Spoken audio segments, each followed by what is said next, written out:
I've been a medical examiner for 15 years. You get into this line of work thinking you'll be some kind of Sherlock Holmes of the morgue, piecing together the final, secret moments of a life from the silent testimony of the flesh. The truth is, you're more of a morbid garbage man. You collect, you document, you file. The stories, they start to repeat. You see the same tragedies played out with different faces, the same mistakes, the same sad, lonely ends. After a while, a thick callus grows over your soul. Nothing surprises you. Nothing gets in. Most days, my job is a flowchart. Overdose, check the arms, run the tox screen, suicide. Note the ligature marks, find the note. Elderly person passes in their sleep, that's the jackpot. Minimal paperwork, maximum closure. We call them clean closes. It's a grim thing to say, I know, but it's the truth of the profession. You have to find your humor in the dark, otherwise the dark swallows you whole.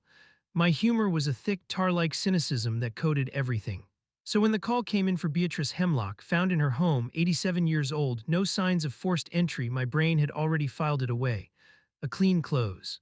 I grabbed my kit, the familiar weight of it a dull comfort, and drove to a quiet, leafy suburban street where the houses all looked like they were built in the same cheerful bygone era. Her house was the tidiest on the block, with rose bushes that were still perfectly pruned. The police had already done their sweep. An officer, a kid barely old enough to shave, met me at the door. "Looks like she just passed in her chair watching TV, Doc," he said, looking relieved, peaceful. I nodded, my mind already on the coffee I'd get on the way back. The air inside was thick with the scent of dust, dried lavender, and that specific Swedish odor of a life that had simply stopped. Everything was immaculate. Doilies on the armrests, a half-finished cup of tea on the side table, a book resting on her lap. It was the picture of a peaceful end. My job was just to observe, confirm, and move on. That was the rule, a rule I had never once in 15 years considered breaking, not until her. I knelt beside the armchair, my senses on autopilot. Time of death estimation would be straightforward. Livor mortis, the pooling of blood after the heart stops, was already well established. It presented as a purplish-red discoloration on her back and the undersides of her limbs, the parts of her body that had been pressed against the chair. It was textbook, exactly what you'd expect. I made a mental note, my gaze clinical and detached. Then, as I gently lifted her arm to check for rigor mortis, the sleeve of her thin, floral housecoat slid up past her wrist. That's when I saw it. At first, my brain registered it as advanced lividity, maybe some kind of unusual post-mortem bruising. But the pattern was too deliberate. Beneath the thin, almost translucent skin of her forearm, there was a web of faint, bluish-gray lines. They weren't on the skin, they were in it, like veins of ink trapped in marble. I leaned closer, my breath fogging slightly in the cool air of the room. The lines were incredibly fine, impossibly detailed. They swirled and converged, forming a tiny, intricate image. It looked like a miniature sketch of a soldier, helmeted and grim, falling on a battlefield. My professional detachment evaporated. This wasn't a bruise. This wasn't a skin condition I'd ever seen or read about. This was a tattoo, but it was unlike any tattoo I'd ever encountered. The technique was alien. There were no bold outlines, no solid fields of color. It was more like a phantom image, a permanent ghost staining her flesh from within. My heart started a slow, heavy drumbeat against my ribs. I carefully unbuttoned the cuff of her other sleeve. The same thing, a different scene just as detailed, a mangled car wrapped around a tree, tiny figures visible inside. A cold knot formed in my stomach. This was wrong. It felt like a violation, like reading someone's diary. I stood up, my mind racing. The young officer was looking at his phone by the door, blissfully unaware. For a moment, I considered just writing it off as an eccentricity, a strange hobby of a lonely old woman. File the report, sign the forms, and let her be buried with her secrets. A clean close, but the image of that falling soldier was burned into my mind. It wasn't just a picture, it felt like a memory. I looked at the peaceful old woman in the chair, at the doilies in the teacup, and then at the secret history written into her very cells. The callus over my soul didn't just crack, a piece of it chipped away and fell off. I knew, with a certainty that chilled me to the bone, that this was no longer a clean close. This was something else entirely. Back at the morgue, under the sterile, unforgiving glare of the surgical lamps, the full scope of Beatrice Hemlock's secret was revealed. The morgue is a place of brutal honesty. There are no shadows, no polite fictions. There is only the slab, the light, and the truth of the body. And the truth of Beatrice's body was a masterpiece. My assistant, a young, unflappable resident named Finn, helped me remove the housecoat. As the fabric came away, a collective, sharp intake of breath was the only sound in the room. It wasn't just her arms, it was everything. Her entire torso, her back, her legs, they were a canvas. A single, continuous, breathtaking mural was inked into the subcutaneous layer of her skin. The images flowed into one another, a seamless tapestry of sorrow. It was a chronicle of endings, a visual encyclopedia of death. My God, Finn whispered, his usual more gallows humor completely gone. He took a half step back, his hand instinctively going to the edge of the steel table to steady himself. Owen, what is this? It's not ink, not any kind I've ever seen. It's like it grew there. He was right, the lines were too fine, the shading too subtle. It looked as if someone had painted with smoke and shadows just beneath the epidermis. We spent the next 2 hours just looking. It was the most unprofessional and yet most profoundly human thing I'd ever done in that room. For 15 years, I had been reading the last page of thousands of books. Beatrice Hemlock had brought me her entire library, bound in her own skin. We were archaeologists of her flesh. We saw scenes of quiet, intimate death. A woman wasting away in a hospital bed, her face gaunt but peaceful. We saw scenes of sudden, violent death. A cyclist twisted in the wreckage of his bike, a climber dangling from a rope on a sheer cliff face. Finn pointed to one on her thigh. Look at this one, he said, his voice hushed. The kid on the bike, you can almost see the surprise in his eyes. The sheer dedication, the thousands of hours of pain it must have taken, was staggering. Each scene was rendered with an artist's eye for detail and a coroner's understanding of anatomy. The shading, the composition, the raw emotion captured in those tiny, ghostly lines, it was the work of a genius. The scenes weren't random. They seemed to follow a chronological order, starting from her upper back and shoulders with scenes that looked older, like they were from the 1940s or 50s based on the cars and clothing. The war scenes, the early industrial accidents. As we moved down her body, the images became more modern. A drowning in a suburban swimming pool, a drug overdose in a grimy apartment. It was a life story told not by what she had lived, but by what she had witnessed ceasing to live. We thought we had seen it all. I was about to reach for the sheet to cover her, my mind a complete blank, unable to even begin to think about the paperwork this would entail. Then Finn said, "Wait, there's one more, it's fainter." He adjusted the overhead lamp, angling the beam onto her chest.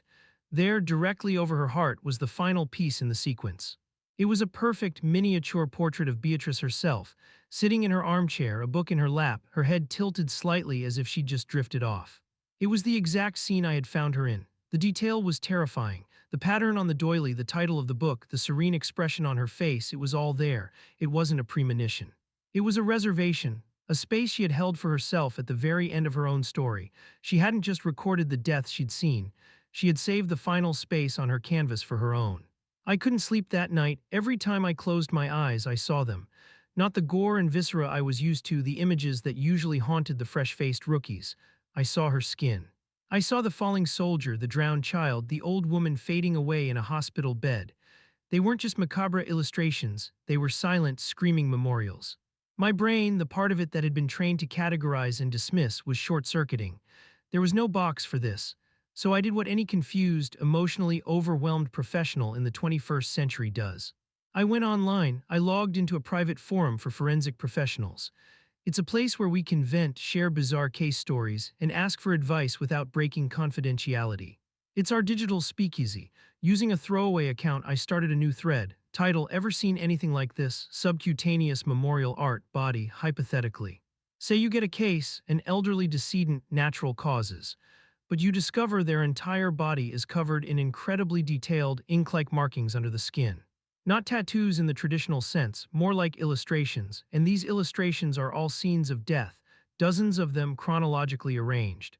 Has anyone in all their years ever encountered anything remotely like this? What would you even call it? I'm at a complete loss here.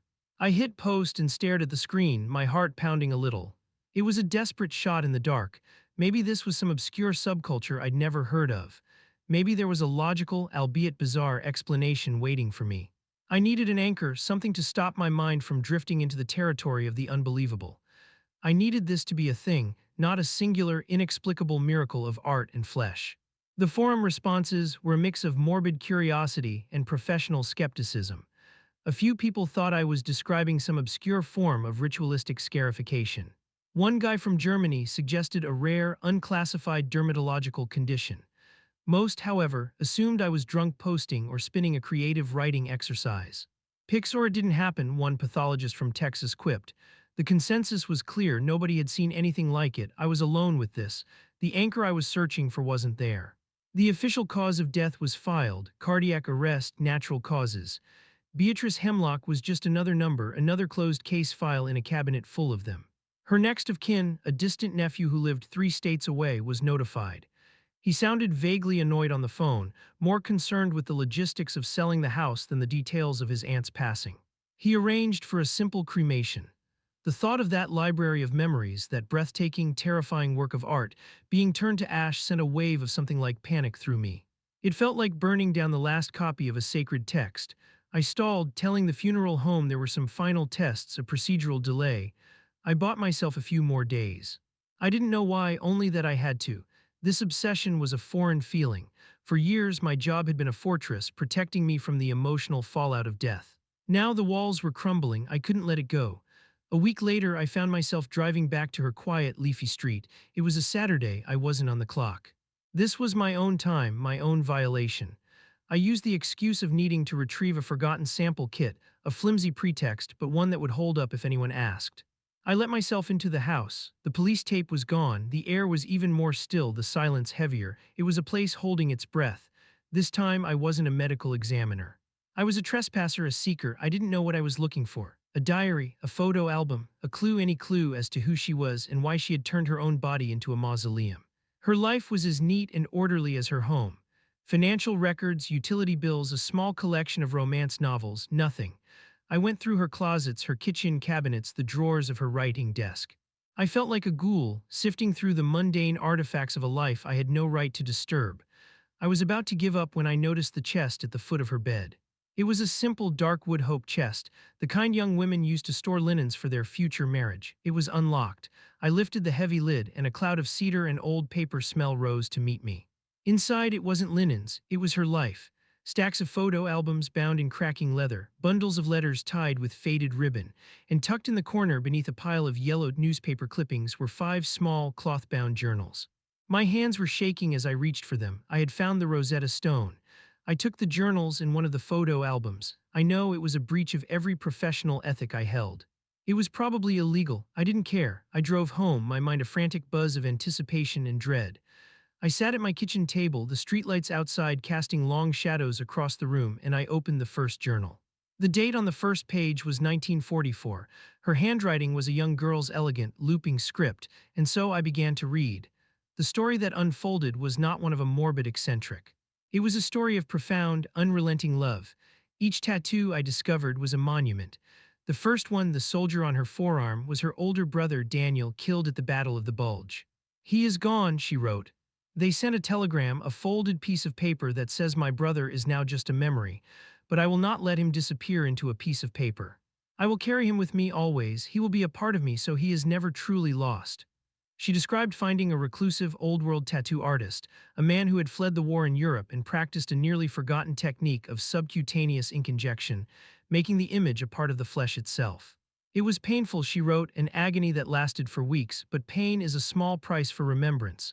Every throb is a reminder that he was real." I cross-referenced the journal entries with the photos. There was Daniel, a handsome young man in uniform, grinning at the camera, his arm slung around a young, vibrant Beatrice. I flipped through the pages, my heart aching. The mangled car from her other arm. That was her high school sweetheart, Robert, killed in a drunk driving accident in 1951, just a week before he was going to propose. "They say his car was unrecognizable," she wrote, "but I will always recognize him. I will make his last moments beautiful, a tragic work of art, so that the ugliness of it does not have the final say." The woman in the hospital bed was her mother, who succumbed to cancer in 1968. The climber on the cliff face was a college friend who fell during a trip they were supposed to take together. The cyclist was a neighbor's son she used to babysit, struck down in an instant. Page after page, loss after loss. Each death she had witnessed, each person she had lost, was given a permanent home on her skin. The journals were filled not with macabre obsession but with stories. She wrote about Daniel's terrible jokes, about Robert's love for jazz, about her mother's prize-winning roses. She wasn't preserving their deaths. She was preserving their lives, enshrining them in the one place no one could ever take them away from her. She was a living cemetery, every headstone telling a beautiful, vibrant story of a life that had mattered. I finally reached the last entry in the final journal. The handwriting was shaky, the hand of an old woman. The entry was from just a few months ago. "The canvas is almost full," she wrote. "There is just enough space left for me. I am not afraid. It is like going home to a house full of everyone you have ever loved. I have made my preparations. The artist's grandson, a kind man with his grandfather's gentle hands, will help me with the final piece. He understands. He is the last one who knows the old ways. Then I will sit in my chair with my book and my tea and wait to join them. My story is finished." The last image, the one over her heart, wasn't a premonition of her death. It was the cover of her book, the final illustration for a life spent in loving, painful, beautiful remembrance. It was her signature at the bottom of her masterpiece.